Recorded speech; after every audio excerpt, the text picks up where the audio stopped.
This is the Christian Circle podcast, and you're listening to Pamela Fernandes, where we have conversations about Christian living. Here's the show. Alright, it's time for a new podcast. So we have a new podcast today, and this is a beautiful episode on Christian marriages. We also have an amazing lineup of people coming up through July and August. If you've been praying for us, then I'm really thankful because those prayers have been working. We've had a number of people who've asked to come on the show, and we've had a number of people who've agreed to speak to us. So thank you so much for your prayers. A big thank you to all those people who agreed to come, as well as those people who are working for us behind the scenes, those who are transcriptioning, those people who help us with the hosting, audio cleanup, all of them. So big thank you to the rest of the team as well. Keep praying for us. Please do pray for our guests who make time early in the morning, late in the night to come onto the show and somehow spend 40 minutes talking about their Christian lives. And pray for all of those people who are listening. I mean, there's so many people out there who need prayers, who keep writing in. And it would be great if you could just spend a line of prayer for somebody else, some of our listeners. Also, my book trailer is out. The 10 Reminders for the Christian Single Woman is going to be released on July 6th. Yay! So we have our book trailer. You can check it out on YouTube. Tell us what you think and do keep in touch. I mean, the one thing that I would really like is to hear back from you. I keep getting emails from people, but it would be great to see some comments, to see some likes on SoundCloud or iTunes or wherever. You could always leave in a comment if you don't like something, if you want something done differently. You will have known that we've put up YouTube videos for the Saints on series, and we plan to do that in the future as well. So if there's something that you'd like to see, something that you'd like to see changed, then let me know. I'd be happy, really, really happy to hear from you. So having said that, let's go back to our podcast. We have today Mary Kathryn Sparrow talking about good Christian marriages. Here's the show. Okay, so my name is Mary Kate Sparrow, and I am a wife. First, I am a wife and mother of 4 sons, ages 14 down to 6 years old. And I have been working for the Diocese of Arlington which is in Virginia, in the United States, for the last 10 years doing the Conference of the Engaged, which is a retreat that we run for engaged couples to prepare for marriage. We do that along with a priest and a psychologist. And we've been doing that for, as I said, about 10 years. And then I also own a nonprofit adoption agency that helps parents who are looking to adopt with actually Catholic couples that are looking to adopt with low-cost adoption. So we provide all the services at a greatly reduced rate in order to facilitate the adoption for these families. I have been married for 16 years. Wow. Okay. For a little while. Yeah. 16 years is a long time because in our own archdiocese we have I think for the first year of marriage, a 50% divorce rate. So I think it's a big thing. 16 years is a long time. Absolutely. And there was this book out in the United States probably about 5 years ago called The Starter Marriage, about how so many people were just having a marriage that lasted no more than a year, and they were calling it the starter marriage. And it was supposed to be kind of cute and funny, but obviously it was very sad. Yeah. So since you have so much of experience and you've been talking about this constantly at your retreats, etc., the first thing I want to ask you is about this call that we have of marriage as a vocation. And now just introduce to people what a vocation is, because it's not very common in other denominations. But we believe strongly that marriage is a vocation. So why is that so? And explain a little about what this vocation is. Okay, so obviously a marriage is a vocation, and a vocation is basically a calling by God. And we would be, as marriage, a calling to the state of holy matrimony. Mm-hmm. Now, there's first a universal vocation, which all of us have a universal vocation, and that is to holiness. Whether you're married, single, priest, religious life, anything, we all have that call to holiness, which is the universal vocation. But beyond the universal vocation is something called the sacraments at the service of communion. And that is, in layman's terms, it's basically the sacrament at the service of the body of Christ, to build up the body of Christ. And this is where marriage comes in. Your end goal is obviously still holiness for yourself, but it is meant to bring others to holiness. So a priest would bring his flock to holiness, and a marriage, you would bring your spouse to holiness. At the same time, you are building up the universal church. So, that is how it is. And, you know, it's important to note that marriage is one of the very first gifts that God gave to man. And it is the greatest natural gift that God gave mankind. And when original sin was introduced, so many of the gifts that God had planned for us, we forfeited. We lost when original sin was introduced, but God, in his infinite wisdom, allowed marriage to remain. And that shows that it was his design for the foundation of society since the beginning of time, that the foundation of our society should be that man and woman are joined in marriage and call each other onto holiness. Since you spoke about this being our call towards other people and building up the church, doesn't it also support the fact that our goal even in marriage is to look outward and not inward towards, you know, what's going on in your family, but rather to look outwards towards what the community is doing, right?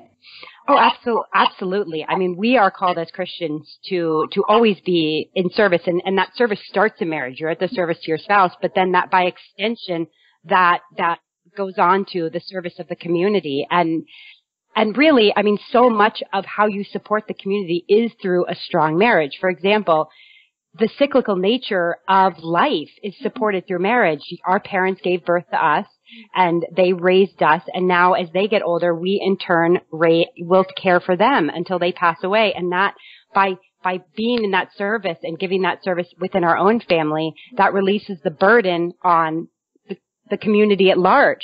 So a good, solid marriage also releases a huge burden to society, which is also a gift as well. When we talk about marriage as a whole, I know that we attend a lot of retreats here, and they always say there are three people in a marriage. One is God, right. One is you and your spouse. So what exactly is God's role here in a marriage? So God's role in a marriage should always be paramount. It really needs to be the centerpiece of a marriage. You know, to exclude God from marriage would be foolish, really, at the end of the day. And I had a wise priest once say, and I thought this was such a great analogy. He said, you have to view marriage and your relationship to God within it as a triangle, with God being the top point and the husband and wife being each of the base points. As you move closer to God, who is at the top, you naturally move closer to each other as well. So you have this gift of increasing your relationship with God and growing and nurturing your relationship with God. And by extension of that, by the nature of moving closer to God, you grow closer to each other, which creates a better marriage. And I always say that, you know, it's amazing that Jesus chose to create, to perform his first miracle at a wedding. What an honor to the sacrament of holy matrimony that he would choose to perform his first miracle at a wedding. It really speaks volumes about his importance that he places on marriage. So wouldn't you say that God basically is right at the start and all through and even right at the end, everywhere through the marriage? Or is it when people start seeing trouble or when something goes wrong, that's when people say, okay, now it's God's turn? Absolutely. I mean, this is unfortunately the fallen nature of man, that we have it all figured out until we don't. Yeah. And then we're desperately clinging to God. But that's a dangerous gamble to take, because if you have God there constantly and he needs to be a part of every day, you know, starting the day with prayer, ending the day with prayer, then that's a great thing for your marriage, and your marriage will blossom. Prayer is important. That's what you're saying, right? Prayer is important. Absolutely. Just tell them why this prayer is important, and also tell them how do we incorporate this prayer, because everybody today talks about working long days, then they have kids, then they've got parents, you know, they've got like multiple responsibilities, but the time for prayer has been cut short. So how do they incorporate this prayer into their busy lives? Well, that's so true.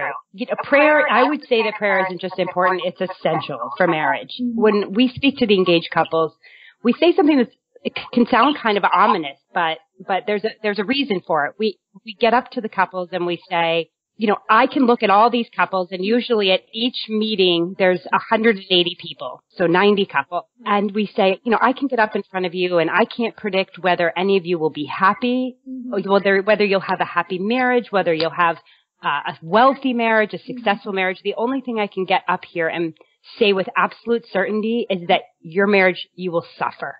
And that's sad, but it's true. We all suffer. And Christ, in his infinite wisdom, knew that we were all going to suffer. That's why he modeled suffering for us, of how to handle suffering. But when the suffering comes, whether it be through the loss of a loved one or illness or infidelity or, unemployment or loss of a job or anything like that, if you do not have a solid prayer foundation, it is going to feel like you're being asked to run a marathon you never trained for. It is overwhelming. But when you have that solid prayer foundation, when you've laid the groundwork, you've made the field fertile, when it happens, it will still be hard, but it won't overtake you. You can keep pace with it. And that is the difference. That is the goal. And, I have, my niece right now is giving, unfortunately, she's in her third trimester and they found that the baby had passed away. And so she has to, go through the birthing process right now. And it's obviously what was something that was supposed to be very, very joyful in her marriage is becoming something very tragic. But she had mentioned that she had been going to daily mass for the last 7 weeks and how this peace was just there. And that's only something that can come through prayer. And that she had laid foundation for that. And now she's reaping the rewards of having built up that great prayer life. But you're right. I mean, we are busy, too busy, obviously. I'm always bemoaning to my husband, we're too busy, we're overscheduled, the kids do too much.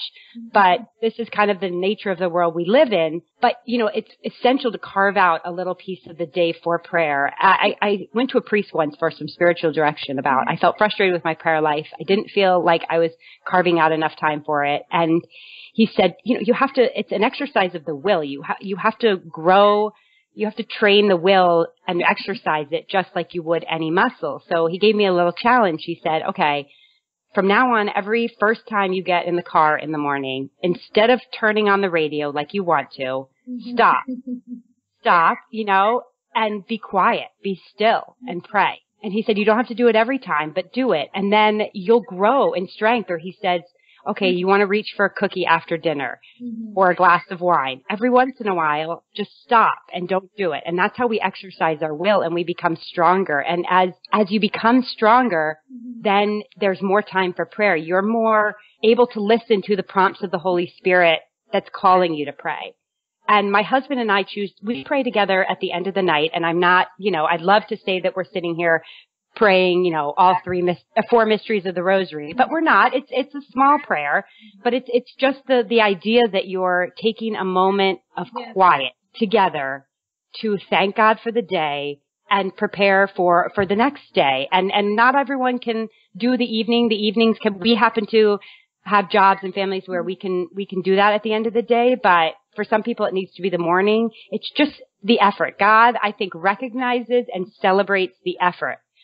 Not necessarily, and he responds to it. He knows how busy we are, so he celebrates the fact that we took 5 minutes to do that. Would you say that, there's 2 parts to this. One is your own individual prayer, and one is that with your spouse or your partner. And both are necessary, I think, if you want to grow closer or if you're focusing on a marriage, right? I have my own prayer that we pray separately because obviously he works. We don't work together or anything like that. And I spend a lot more time with the kids because he's away at his office all day. But I try and pray the rosary every day. And when I do, I feel the effects of it. I feel the peace in my life. And when I don't, I'm keenly aware of its missing. And I don't always hit the mark. I do not always pray the rosary every day. Of course, I'm great in Advent and I'm great in Lent. And then I get sometimes lazy in the summer and stuff like that.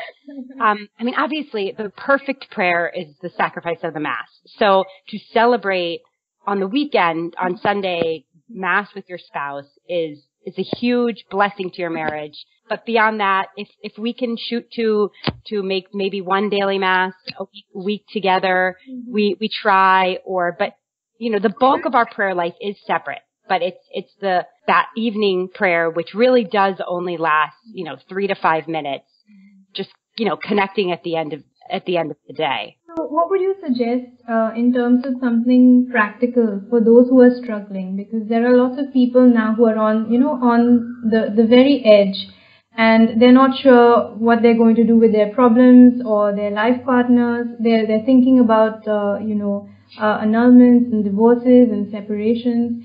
Before they head to doing all that, what would you say you should do? I mean, what are the avenues you should exhaust before you think about all that? Well, if you come to a problem in your marriage, or a difficulty, a struggle, or a difficult person that you happen to be married to, if it's something that a conversation cannot fix, then seek help sooner rather than later. It is much easier to unpack a small suitcase than a large one, right?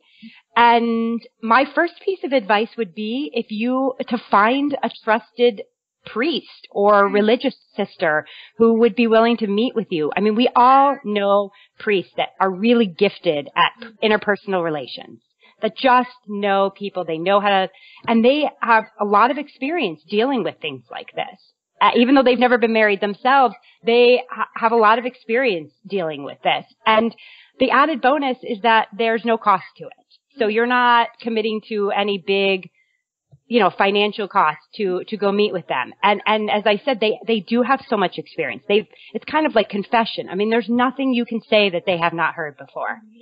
And they can give you practical tips. And the bonus of that is that if they do feel that you need actual medical help, whether it be for, mental health issues, or maybe a psychiatrist or a psychologist, you need professional services. They're a neutral party that's suggesting it. So it's not one spouse suggesting it and the other feeling attacked or threatened. It's a priest. It's a neutral party that's suggesting it. And the other added bonus of that is that a lot of times parishes, I know, for example, our parish and in our diocese, if a couple needs counseling, professional counseling services, they have, worked on a reduced rate. They secure reduced rates with some of our psychologists and psychiatrists who are willing to work with Catholic couples who are struggling but might not have the financial means to get help. So it's something that's good to approach them about, because they can oftentimes set that up. They don't want at any time finances to preclude you from getting help with your marriage. And truly, the number one thing I can say, especially when you're dealing with the hard times, the difficult times, because they're in every marriage. It's always going to happen, is to make sure you're going to the Sacrament of Confession. It is, we have so many graces that we received at our baptism, and then we received again at our confirmation. So we have all the graces to lead a good holy life, and to be able to approach a person with a good, Christian attitude. But with sin, I give this example. We also teach baptism class, and I'm talking to the new parents about how important confession is. And I say, you kind of got to look at confession like you threw your keys on your bed. And then all of a sudden all the laundry that you need to fold is on top of it. Well, when you need to grab those keys because you're running out the door because you're late, you can't find them. So you can't access it, and it becomes hard and complicated. Whereas the Sacrament of Confession, it's like you're clearing the bed off and the keys are sitting there right for you. So when you need them, when your spouse does something irritating or inappropriate or rude or, anything like that, you can access the graces God gave you right there, the gifts that God gave you right there, so that you cannot contribute to the problem, you can solve the problem. But, and a priest and a professional counselor is really going to help with that. And there's really no shame in it. And I think that is one of the blessings we have now of where we are at. It's not shameful to say, you know what, we need help. Let's get help. We care enough about this marriage that we're working through some stuff. And at the end of the day, nobody really needs to know, but there isn't that stigma that it used to be. Everyone doesn't have to pretend that everything's perfect.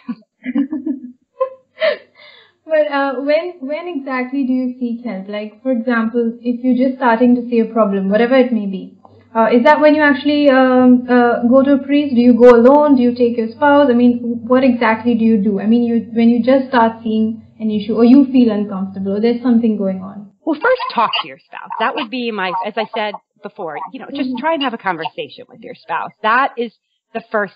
And if it doesn't go well, and the spouse is coming back at you with really feels that you're the problem, then I would set up a meeting to meet with your priest first by yourself. Mm-hmm. Let's see if I'm the factor here, or I'm the issue here. Obviously, in certain situations like infidelity and stuff like that, you're talking about, it's a much more extreme example. But then if you feel like you're doing this work, but it's not getting better, there's no healing that's going on, then it's time to meet together with the priest, as long as the spouse is willing. I mean, unfortunately, we've all known marriages where one person wants to work on the things that they're struggling with, and the other person doesn't, and that's a real cross to bear. And in that case, you can really only worry about, you really just have to work on yourself, grow in your own holiness, go to counseling yourself. But if your spouse is willing, as I said, anything that you can do earlier is better. It will help so much more to come at the beginning of the problem, instead of waiting until the problem has spiraled out of control and it's just taken over the marriage and the family, and there's a lot of poison that has leaked in there, and that's much harder, and resentment, that's much harder to get rid of. So yes, being kind of Johnny on the spot and realizing, okay, I see an issue that's forming here. Let's go ahead and get to the bottom of this so it doesn't grow is very wise. I also wanted to ask you, spiritually and otherwise, how do you make or build a good Christian marriage? I know we have a lot of listeners who are single. So, so if they're planning or they're contemplating marriage, what are the things that you should do to make or build a good Christian marriage? Well, first, I would recommend just basics here. Come into the marriage when you do get married. Come in with a spirit of flexibility. You and your spouse have both grown up in very different situations, maybe different cultural situations, maybe different religious situations, many different things. So come in with a spirit of flexibility in terms of, do you, for example, just even something as simple. I remember my husband and I getting in an argument when we were first married about loading the dishwasher. I mean, it's ridiculous, but we just had very different ways that we grew up doing it. And that sounds so petty. But, you have to be flexible with little things like that. Okay, well, we both grew up in very different ways, and we're coming together to form a new family, and let's be flexible. I think a lot of times, unfortunately, the women view the man as needing to be flexible about everything, and the women, well, this is how my family did it. We did it right. And I feel like that's kind of a real burden that a lot of women, in my experience, have placed on a man, that her family, her upbringing trumps everything. And so then, it's a bit insulting to the husband. And so I think that, and then the other thing I would say is just to, a lot of people view marriage as based on things you had in common, but maybe someday you won't have in common anymore. And we all know couples that get divorced and they say, oh, well, we drifted apart. We didn't connect anymore. Well, that didn't just happen one day. That was allowed to happen slowly, bit by bit, over years. So what you have to do in marriage to create a good, strong Christian marriage, in addition to prayer, is to wake up every day and make decisions that orient yourself towards your spouse. To find compatible things, to always be looking for, the best marriages I see are ways that they have found new passions together. They have, picked up a new sport or a hobby they like, or found a new place that they both like to travel to together, or met new friends as a couple, those kind of things, or got involved in, even my husband and I doing this conference for the engaged couples. This is something that we found we love to do together. So you're constantly searching for things. You're not looking for things that you like to do separately. Of course, you'll have things that, I'm a big reader, my husband's not as big a reader, things like that. But you're always on the lookout for ways to find new passions together that will keep you close and keep you both enjoying similar things, that will keep you compatible. And I had one of the conferences that we do, we work with psychologists who really, I think, now after being married 16 years, he gave the best marital advice I have ever, the best practical marital advice I have ever heard, which he said, as a woman, if you want to talk to your husband, don't force him to talk like a woman. When women talk, we sit across from each other, right? We meet at a coffee shop or whatever. We like to face each other. He said, take a look at any man talking to another man. They are looking at something. They're looking at a game. They're looking at a television. They're looking at a grill. They are standing side by side because he said that's how men are comfortable speaking. So he said, if you want to speak with your husband, if you really want to have a good conversation, go for a walk. Go for a drive in the car. You know, even laying in bed at night, just staring up at the ceiling. He said, that is how you're going to, you have to meet a man, because women, we can talk, right? But a man, that's not, most men are not inclined to that. Yeah. So if you want to have that, go do those things. Don't force a man to talk like a woman. And it was hands down the greatest piece of advice I have ever heard, because it's so true. So I think just practically speaking, you know, that little things like that, like between finding similar passions and just figuring out a way to communicating with a man where he's at, really help in marriage, to build a strong marriage. What about spiritually? I mean, other than prayer, is there anything that people should do spiritually to build a stronger marriage? You know, getting involved. I would say getting involved in your parish. I can't speak to the parishes of anybody listening, but we have a very active parish, and that's part of the reason why we belong to it, because we wanted an active parish. We have something called Teams of Our Lady, where married couples get together and have dinner and talk about a religious topic once a month. And we have gotten together with a few couples who we invite a priest over for dinner, you know, every 6 weeks or every 8 weeks, a different priest from our diocese, and just say, come for dinner and talk to us about whatever you want to talk to us about. So that's beyond the daily prayer. We love to have priests over to our house and spend time with the sisters and doing, you know, mission work for the church, you know, local missions because we have young children. But anything like that, the church is meant to be the centerpiece, the center of the community, of your community, right? And if you act like it is, then that's good for your family. It's good for your marriage. So you're anchoring yourself to something that is greater than you. Tell us a little bit about your retreat programs or whatever is going on right now that you want to highlight and tell or invite people to. Well, so the Conference of the Engaged, as I said, is retreats, but you can come to it if you're engaged and you live in Northern Virginia, but, you know, it's a day-long retreat where our diocese had found is that people were really poorly catechized, as I'm sure you understand. And so we go through the whole day, and it's a long day, start with Mass, and we talk about things like communication, parenting, finances, that kind of stuff. But then they always pick really amazing priests to give talks about, you know, the rite of marriage, first of all, but also the whys of all of the teachings of the church. And for, you know, out of a group of 180 people, I would say a good 75%, this is the first time they're hearing this, sadly. I mean, it's getting a little bit better because the younger priests and our diocese is a great diocese, but for a lot of them, you know, they're hearing these beautiful teachings of the church for the first time. So, you know, my advice, so we have one of the priests that does, his name is Father James Searby, and he's, here, and he does weekly chats, and he posts them online, kind of like this podcast, except for he's not talking to anyone, he's just talking to himself. You know, it's basically like a homily, but, you know, finding a priest, you know, people love Bishop Barron, finding a priest that you really connect to and listening to him is, you know, you can take your own little retreat driving to work. Yeah. Right? Or your podcast, right? One of the priests that we teach baptism class with, he said, you know, if you want the people around you to have the gift of faith, you have to possess it first. It's not possible to give a gift that you don't possess. That makes no sense. So, you know, by working on and building up your own faith, you can give it to other people.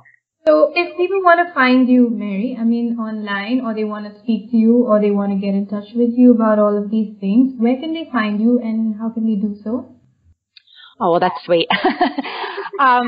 I mean, the easiest way to get in touch with me is I have, through my adoption agency, which is Siena Adoption Services.com, named after St. Catherine of Siena, so SIENA, adoptionservices.com, and there's a contact us email link that you can email, but that's the easiest way. I haven't started posting a lot of other stuff yet, but I'm working on it.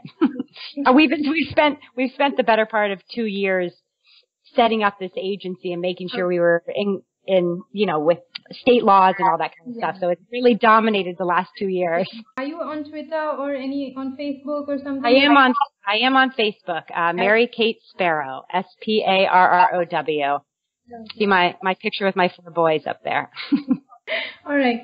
So thank you so much, Mary, for agreeing to do this, because it's really hard to get people on a podcast, and it's even harder for people to talk about their faith for some reason. So I want to say thank you so much for coming and making time out of your busy day. Oh, no, thank you. I mean, this is the evangelization, right? This is the new evangelization. I can't thank you enough for taking part in it and taking an initiative to bring the beautiful teachings of the church to people. If you'd like to get in touch with me, you could tweet me at Pamela Q Phones. I'm also on Facebook at Pamela Q Fernandes. So see you next time. Until then, God bless and take care.